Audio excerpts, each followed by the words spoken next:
बिस्मिल्लाहिर्रहमानिर्रहीम। अस्सलाम वालेकुम डियर स्टूडेंट्स। उम्मीद करता हूँ कि बेटा आप सब खैरियत से होंगे। Welcome to the Lahore garrison junior and upper school and welcome to 10th biology class. बेटा 10th biology chapter number 13 support and movement, इसका जो लास्ट टॉपिक है बेटा आज हमने वो डिस्कस करना है। वो टॉपिक है हमारे पास डिसऑर्डर्स ऑफ स्केलेटन सिस्टम। ठीक है, तो बेटा ये जो आज का हमारा टॉपिक है ये पेज नंबर है आपके पास 64 और जो टॉपिक है वो है डिसऑर्डर्स ऑफ स्केलेटल सिस्टम। तो बेटा थ्रू आउट द चैप्टर हम जो स्केलेटल सिस्टम को डिस्कस करते आए हैं, अब हम देखते हैं कि कौन सी ऐसी कोई डिसऑर्डर्स हैं जो स्केलेटल सिस्टम की वजह से होते हैं। ठीक है, तो बेटा आपकी बुक में जो दो डिसऑर्डर हैं वो डिस्कस किए हुए हैं, एक है ओस्टियोपोरोसिस और दूसरा है आपके पास आर्थराइटिस। ठीक है, तो पहले हम ओस्टियोपोरोसिस की तरफ देखते हैं कि ओस्टियोपोरोसिस आपके पास जो बेसिकली एक डिजीज है वो क्या है। चलें, डिसऑर्डर बेटा कहते हैं अ ग्रुप ऑफ डिजीज को। ठीक है, a group of disease is called as disorder. चलें, ओस्टियोपोरोसिस बेटा आपके पास क्या है। Osteoporosis is a bone disease in adults. ठीक है, ये हड्डियों की बीमारी है, लेकिन जिन लोगों में होगी बच्चों में नहीं होगी, ये अडल्ट्स में होगी। ठीक है, चलें, in adults especially in old people. ठीक है, it is more common in old women. चलें, ओस्टियोपोरोसिस आ जाएगी हमारे पास, it is a disorder of bones. ठीक है, डिसऑर्डर ऑफ बोन्स किनमें कॉमन होता है, यूजुअली इन अडल्ट्स। ठीक है, अडल्ट्स, और उसके अलावा जो मोस्ट कॉमन होता है वो होता है ओल्ड पीपल। ठीक है, मतलब जब लोगों की एज बहुत ज्यादा बढ़ जाती है उन लोगों में जो डिसऑर्डर है ये इंक्रीज हो जाता है, डिसऑर्डर क्या हो जाता है, बढ़ जाता है। ठीक है, अब इसमें होता क्या है, basically there is decrease in the density of bone due to the loss of calcium and phosphorus. ठीक है, इसी तरह ये जो है ओल्ड पीपल में भी अगर हम मैक्सिमम बात करें तो बेटा ये होता है आपके पास ओल्ड वुमेन में। ठीक है, मतलब फीमेल्स में ये ज्यादा होता है एज कंपेयर टू मेल्स। अब बात इसकी डेफिनेशन की तरफ, ये जो आपके पास ओस्टियोपोरोसिस है बेसिकली वो प्रोसेस या वो जो डिसऑर्डर है उसमें होता क्या आपके पास। ठीक है, there is decrease in the density of bone. ठीक है, decrease in the density of bone. Bone की जो डेंसिटी है वो डिक्रीज हो जाती है। क्यों? Due to the loss of calcium and phosphorus. Due to loss of calcium and phosphorus. ठीक है बेटा, आपको पता है कि आपकी बोन में डिफरेंट जो मिनरल्स हैं वो डिपॉजिट हुए होते हैं। ठीक है, उनमें से जो मोस्ट इंपॉर्टेंट मिनरल्स हैं आपके पास वो कौन कौन से हैं, वो हैं आपके पास फास्फोरस एंड द कैल्शियम। ठीक है, चले वो आ गए आपके पास फास्फोरस एंड कैल्शियम। तो जैसे ही इस फास्फोरस और ये जो कैल्शियम है आपके पास, इनकी जो कंपोजिशन है वो डिक्रीज होगी तो जो बोन है वो क्या हो जाएंगी, वीक हो जाएंगी। जो बोन डेंसिटी है वो क्या हो जाएगी, डिक्रीज हो जाएगी।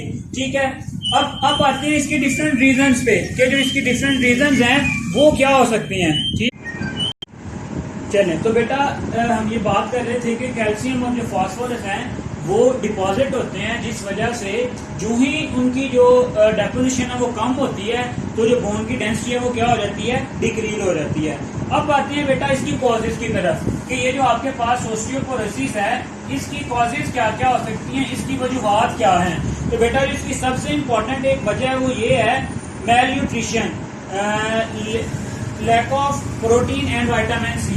मेल न्यूट्रिशन कहते हैं बेटा अगर प्रॉपर तौर पे आपको जो फूड है या न्यूट्रिशन जो है वो ना मिले। मेल न्यूट्रिशन में आता है आपके पास लैक ऑफ प्रोटीन, मतलब अगर आपकी डाइट में पूरी तरह से प्रोटीन नहीं है, and vitamin C. Vitamin C और जो प्रोटीन हैं वो ओस्टियोपोरोसिस के काज होने में इंपॉर्टेंट रोल प्ले करती हैं। ठीक है, इसके अलावा बेटा लैक ऑफ फिजिकल एक्टिविटीज, दूसरी जो आपके पास काज है इसकी वो ये है कि फिजिकल एक्टिविटीज कम हो रहे हैं। लैक ऑफ फिजिकल एक्टिविटी मतलब कि बंदा बहुत सुस्त हो जाए, कोई काम ना करे, सिर्फ बैठा रहे या लेटा रहे, जैसे कि ओल्ड एज में मोस्टली लोग करते हैं, जिस वजह से उनमें बेटा क्या हो जाती है, जो बोन डेंसिटी है वो डिक्रीज हो जाती है। क्लियर है। इसके अलावा बेटा एक और जो इंपॉर्टेंट फैक्टर है वो है डेफिशिएंसी ऑफ एस्ट्रोजन हार्मोन। ठीक है, इन फीमेल, ये मोस्टली होता है फीमेल्स में, डेफिशिएंसी ऑफ एस्ट्रोजन हार्मोन। ठीक है, कि जो आपके पास एस्ट्रोजन हार्मोन है उसकी डेफिशिएंसी हो जाती है ओल्ड एज में जाके, जिस वजह से जो ऑस्टियोपोरोसिस है वो कॉज होता है। ठीक है, इसके अलावा बेटा in old age decrease secretion of growth hormone. Old age में ही बेटा जी क्या होता है आपके पास, decrease secretion of growth hormone, decrease secretion of growth hormone. जैसे ही ग्रोथ हार्मोन जो है उसकी सिक्रीशन कम होती है तो बोन जो डेंसिटी है वो भी क्या हो जाती है, that leads to decrease deposition of the mineral into the bone. Growth hormone कम हुआ, जो मिनरल डिपॉजिट होते हैं आके बोन में वो भी क्या हो जाएंगे, कम हो जाएंगे। अल्टीमेटली क्या कॉज हो जाएगा, ऑस्टियोपोरोसिस। बेटा लॉन्ग क्वेश्चन भी आता है पेपर में, right a detail note on skeletal disorders, और शॉर्ट क्वेश्चन भी आता है कि what is osteoporosis, give its causes. तो हमने सिंपली बात की है ऑस्टियोपोरोसिस हमारे पास अडल्ट्स में या ओल्ड पीपल में एक ऐसी डिजीज है जिसमें क्या होता है, तो जो बोन डेंसिटी है वो क्या हो जाती है, डिक्रीज हो जाती है। क्यों डिक्रीज होती है, क्योंकि जो कैल्शियम और फास्फोरस जो हैं, जिनके डिपॉजिट्स होते हैं बोन में, वो क्या हो जाते हैं, कम हो जाते हैं, जिस वजह से जो बोन डेंसिटी है वो डिक्रीज हो जाती है। अब बात है इसकी कॉजेज पे। कॉजेज हमने इसकी 4 कॉजेज डिस्कस की हैं। पहली मैलन्यूट्रिशन, जिसमें कि अगर हम प्रॉपरली प्रोटीन्स या जो विटामिन्स हैं वो ना ले रहे हो। दूसरा आता है आपके पास फिजिकल एक्टिविटी, वो खत्म हो जाए या कम हो जाए। थर्ड वन आता है आपके पास डेफिशिएंसी ऑफ एस्ट्रोजन हार्मोन। बेटा ये एक रिप्रोडक्टिव हार्मोन है फीमेल्स में, जो एज के साथ साथ क्या हो जाता है, कम हो जाता है। इस वजह से भी जो ऑस्टियोपोरोसिस है वो होती है। नेक्स्ट है आपके पास decrease in secretion of growth hormone. जैसे जैसे एज बढ़ती है, जो ग्रोथ हार्मोन है आपके पास उसकी जो सिक्रीशन है वो भी कम हो जाती है। सो अल्टीमेटली जितनी भी ये कॉजेज हैं ये ऑस्टियोपोरोसिस को कॉज करती हैं। चलें नेक्स्ट बेटा, जो अगला डिसऑर्डर है आपके पास वो है आर्थराइटिस। जो अगला डिसऑर्डर हमने डिस्कस करना है वो है आर्थराइटिस। आर्थराइटिस अलग से भी 2-3 दफा लॉन्ग क्वेश्चन के तौर पे आ चुके हैं, तो इसको आपने बहुत अच्छे तरीके से समझना है। आर्थराइटिस, अब ये जो लफ्ज है ना आर्थराइटिस, इसका पहले देखते हैं मतलब क्या है। इसका मतलब होता है इन्फ्लेमेशन इन जॉइंट्स। इन्फ्लेमेशन कहते हैं सूजन को, इन्फ्लेमेशन इन जॉइंट्स मतलब कि आपके जो जोड़ हैं उनमें स्वेलिंग हो जाना, उनमें इन्फ्लेमेशन हो जाना। ठीक है, अब it is very common in old as. ये भी बिल्कुल ऑस्टियोपोरोसिस की तरह ओल्ड एज के लोगों को ज्यादा होती है। ठीक है, अब इसमें क्या होता है, it is characterised by the pain and stiffness in joints. क्या होता है, पेन एंड स्टिफनेस होता है, एक जगह पे अकड़ जाना, जुड़ जाना, स्टिफनेस ऑफ जॉइंट्स। जो बेटा इसमें क्या होता है, जॉइंट्स में पेन होती है, आपके जोड़ों में दर्द होती है, और उसके साथ साथ जो आपके जोड़ हैं वो उनमें स्टिफनेस हो जाती है, वो एक जगह पे अकड़ जाते हैं। ठीक है, उनमें प्रॉपर मूवमेंट नहीं होती। चलें अब आते हैं जी, इसकी एग्जांपल क्या है, particularly in the weight bearing joints like hip joints and the ankle joints. अब कौन से जॉइंट्स में ये ज्यादा होती है, वेट बेयरिंग जॉइंट्स, ऐसे जॉइंट्स जिन्होंने आपकी बॉडी का जो पूरा वेट है, वेट बेयरिंग जॉइंट्स।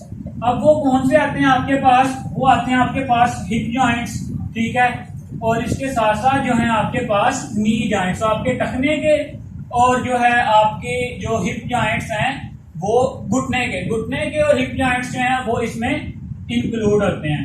ठीक है, क्योंकि इन दोनों ने आपकी बॉडी का जो पूरा वेट है उसको क्या किया होता है, बियर किया हुआ होता है। चलें अब आते हैं इसके ट्रीटमेंट्स पे।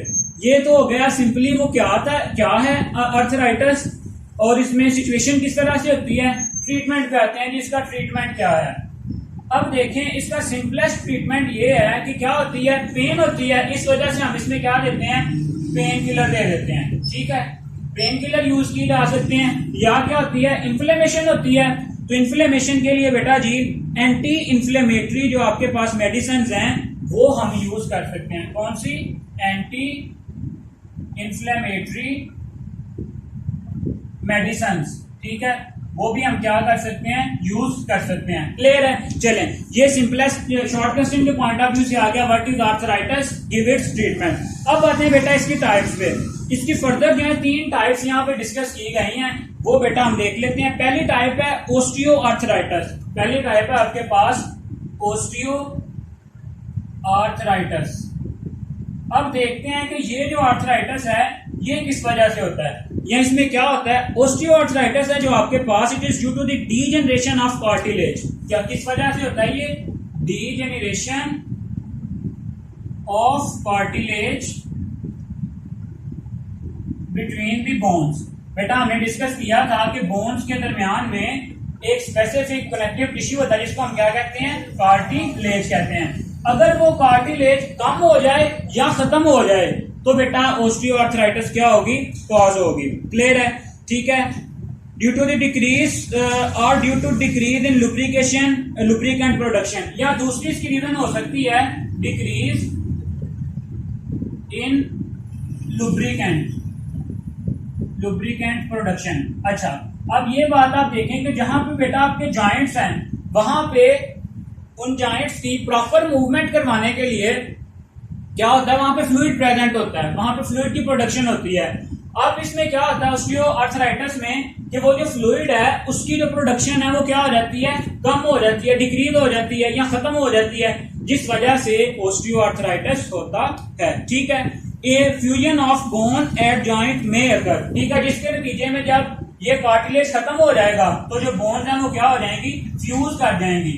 फ्यूजन ऑफ बोन्स में अकर मतलब बोन्स के दरमियान में कार्टिलेज था, वो कार्टिलेज खत्म हुआ और जो बोन्स हैं फिर वो क्या कर जाएंगी? फ्यूज हो जाएंगी आपस में। ठीक है। And joints become totally immovable. तो सिंपलेस्ट 3-4 पॉइंट्स हैं ओस्टियोआर्थराइटिस में कि ये आपके पास डिजेनरेशन ऑफ कार्टिलेज से होता है। ठीक है। इसमें क्या होता है? डिक्रीज इन लुब्रिकेंट प्रोडक्शन हो जाती है। ठीक है।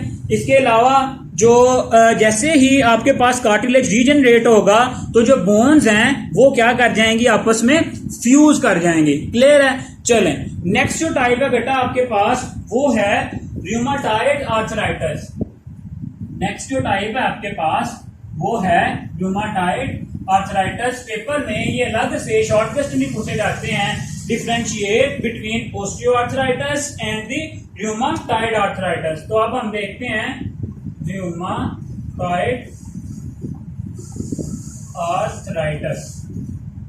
चलें, अब ये जो आर्थराइटिस है ये किस वजह से होता है, इसमें क्या क्या चेंजेस आती हैं। It involve inflammation of membrane at joint. ठीक है। इसमें क्या होती है? इन्फ्लेमेशन। कहां पे? Inflammation at joints.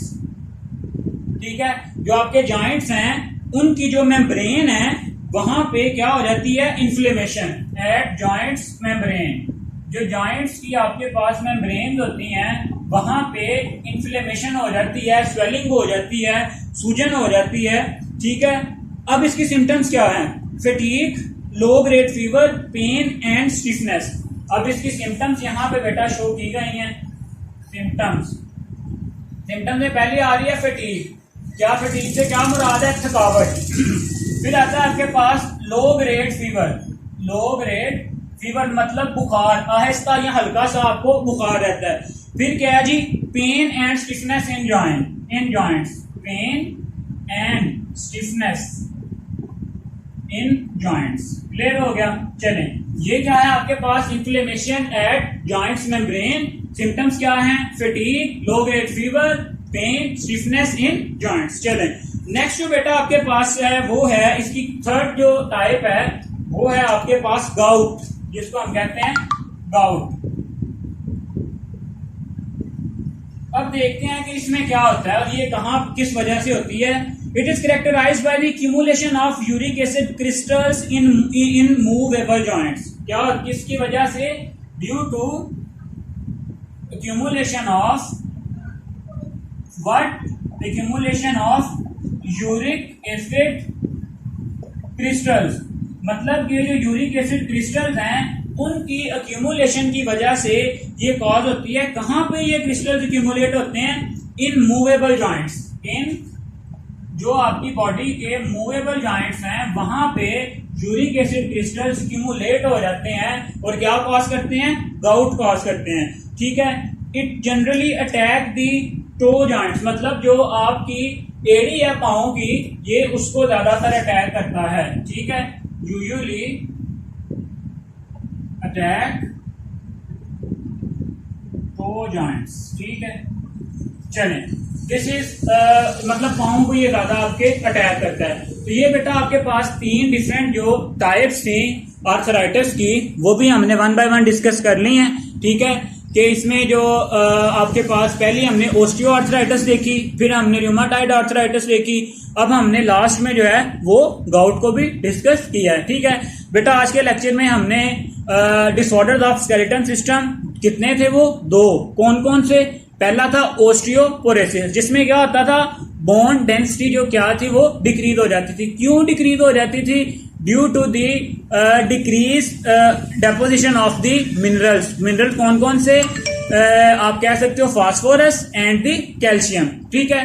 फिर हमने उसकी जो डिफरेंट कॉजेज हैं वो देखी कि किस तरह से जो है फूड की वजह से, या आप फिजिकल एक्टिविटी की वजह से, या थर्ड वन हमने देखा था कि एस्ट्रोजन की वजह से।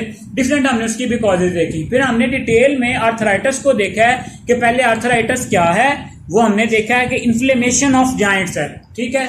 फिर हमने देखा है कि ये इन्फ्लेमेशन क्यों होती है और कहाँ पे होती है। ठीक है। और इसके लिए हम कौन कौन सी जो मेडिसिन हैं वो यूज कर सकते हैं। फिर बेटा हमने जो उसकी डिफरेंट जो टाइप्स हैं आर्थराइटिस की, जिसमें आती हैं आपके पास osteoarthritis, rheumatoid arthritis and gout, बेटा वो भी हमने डिटेल में डिस्कस की हैं। तो बेटा इसी के साथ जो आपका चैप्टर है वो चैप्टर नंबर 13 कंप्लीट है।